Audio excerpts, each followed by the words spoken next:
واقعا امروز همون آرزوها به حقیقت تبدیل می‌یابند و خیال‌ها واقعا هم عملی می‌شوند. و امروز دوستان عزیز شروع می‌کنیم رقابت‌ها رو از وزن 73 کیلوگرم، جایی که میرزا جمیل رمضانوف از تاجیکستان با جداگی کبوت است و جواهر سفروف از جمهوری ازبکستان با جداگی سفید رقابت ها رو شروع میکنند. و البته که رقابت های امروزه برای ورزشگران ما خیلی مهم است، چون توجه کردیم روز گذشته واقعا تا جای توان پهلوانان تاجیک توانستند که هنر خود را در یک سطح عالی نشان بدهند و عین حال در جدول عمومی منتخب تاجیکستان با یک نشانی طلا یک برنجی در صدر جدول قرار میگیرد. خوب، برمیگردیم اکنون به جریان رقابت این دو پهلوان. جواهر سفروف از کشور ازبکستان که همکنون شیدای اول را میگیرد، پهلوان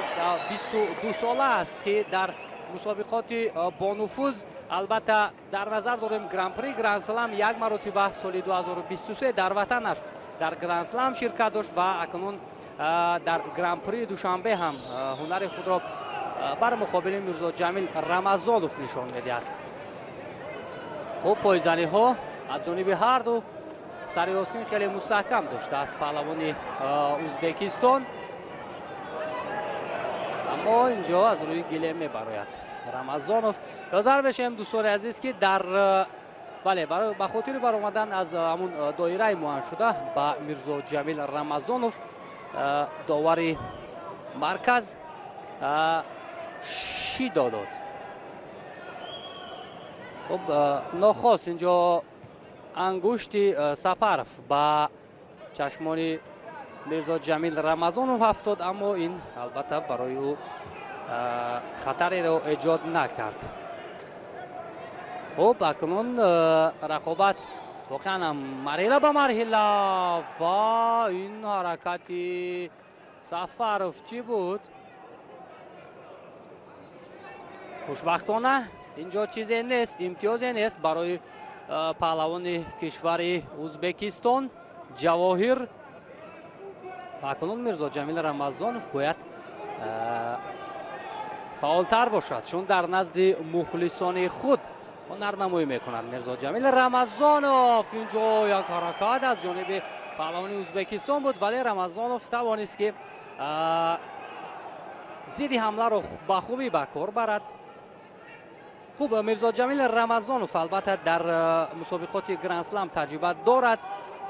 سالهای 2018 بود واقعا هم در دو مسابقات گران پری شرکت ورزیده و اینجا یک عملکرد خیلی خوب ولی کم فعالی اینجا در حرکت های میرزا جمیل رمضانوف مشاهده می شود.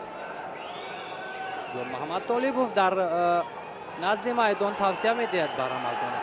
یادآور میشم که میرزا جمیل رمضانوف یک رسوب خیلی معمول دارد، چون با دو دست از کمربند حریف می دارد. اما نه، حرکت جواهر سفروف جوار نشد. برای رمضانوف البته خیلی خطرناک است، باید فعالتر باشد، چون که او علاقه دو شیدا دارد.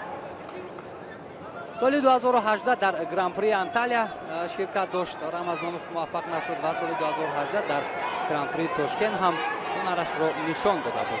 اصلا در رشته سامبو نتیجه خوب دارد میرزا جمیل رمضانوف و امروز در میدان‌های گشتین ملی هم مخلصان او را با نام عزیز خیلی خوب میشناسند. اکنون امروز فرصتی آن رسیده است که رمضانوف در سطح جهانی کشور ما را معرفی کند. فعالی پهلوان ازبکستان اینجا به خوبی احساس می شود، اما میرزا جمیل رمضانوف باید کوشش کند که خود را فعال نشان دهد، وگرنه کار دشوارتر می شود. یک عمل کردی خیلی خوبه بود از جانب رمضانوف و اینجا امتیاز وزری را در ثانیه های آخر به دست می آورد پهلوان ما. اکنون داور بانو توانست که حرکت رمضانوف را یک بار دیگر مشاهده میکنیم، امتیاز وزری به او گذاری کند.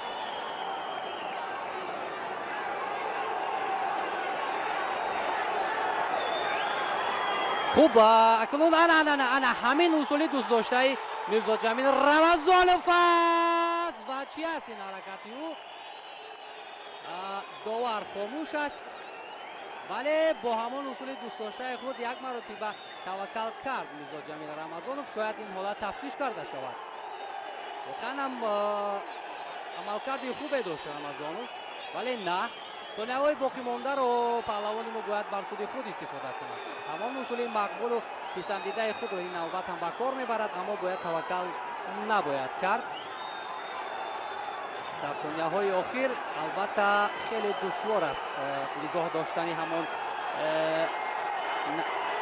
نتایجی به دست آورده. دو ثانیه دیگر اگر میرزا جمیل رمضانوف نه اینجا وقت به انجام رسید چی تمام. و در مرحله اولی وزن 73 کیلوگرم پهلوان ما میرزا جمیل رمضانوف توانست اکنون برای مقابل جواهر سفرов از ازبکستان دست بالا شود و روی خود را به مرحله دوم جلوتر می‌شویم که در مرحله اولی وزن 73 کیلوگرم تنها همین جفتی میرزا جمیل رمضانوف و جواهر سفرov بود که رقابت کردند. دیگه همه پهلوانان در مرحله اول آزاد هستند. این هم همان حرکت‌هایی که از جانب رمضانوف بود. دارم اینجا عملکرد خوبی کرد جمیل رمضانوف. در ثانیه‌های آخر توانست که کار را به نفع خود به انجام رساند و به مرحله دوم.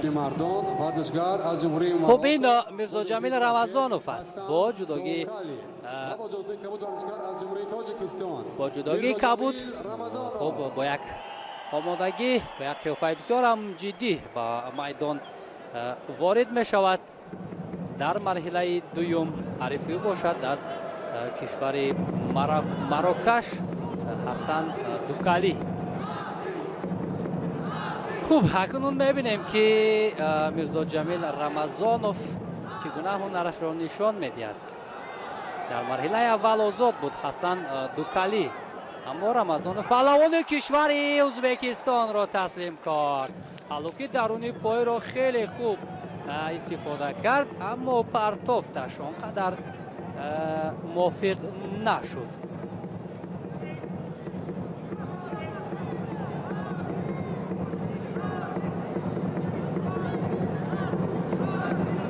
اگران اینجا هر دو رو داورشی میدهد معلوم است که گوشی نگرفتن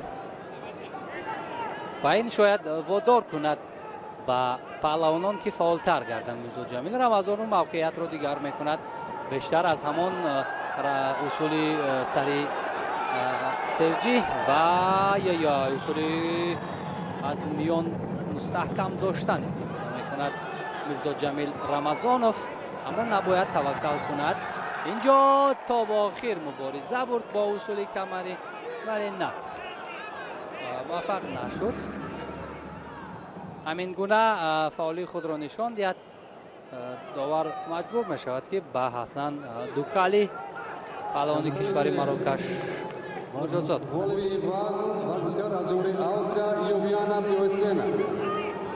حسن دوکالی پهلوانی 20 ساله است از کشور مراکش و در مسابقه گران پری باری شرکت میکند. میرزا جمیل رمضانوف هم باری سیوم است در مسابقه گران پری و یک موقعیت رو از دست داد اینجا پهلوانی ما و حرکت حسن دوکالی خوشبختانه چندان با موفقانه به انجام نرسید وگرنه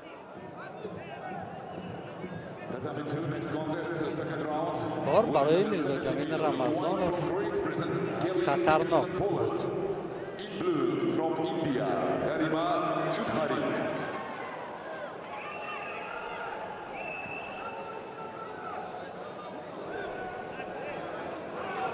خب اشاره میشد که رمضانوف باید جلوگی خود را به ترتیب درآورد و بعدا رقابت ها ادامه میکنند.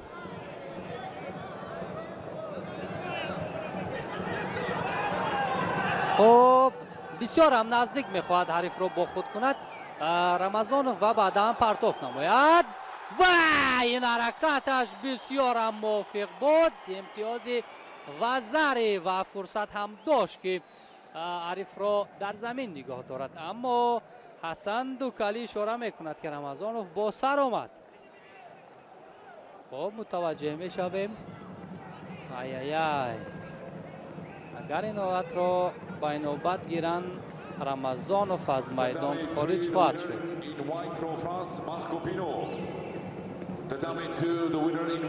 باشد که این حالت با نوبت گرفتن نشود و ضربه نه.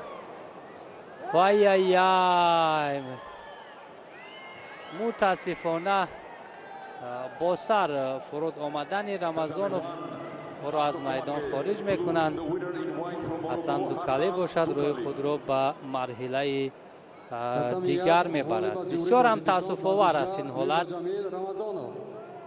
هرچند این در حال اجرای اصول بود ولی این حالت را داوران به نوبت گرفتند. همین حالت را بسیار هم البته غیر قاعده است ولی رمضانوف نتوانست که اینجا موفق شود. حسن دوکالی باشد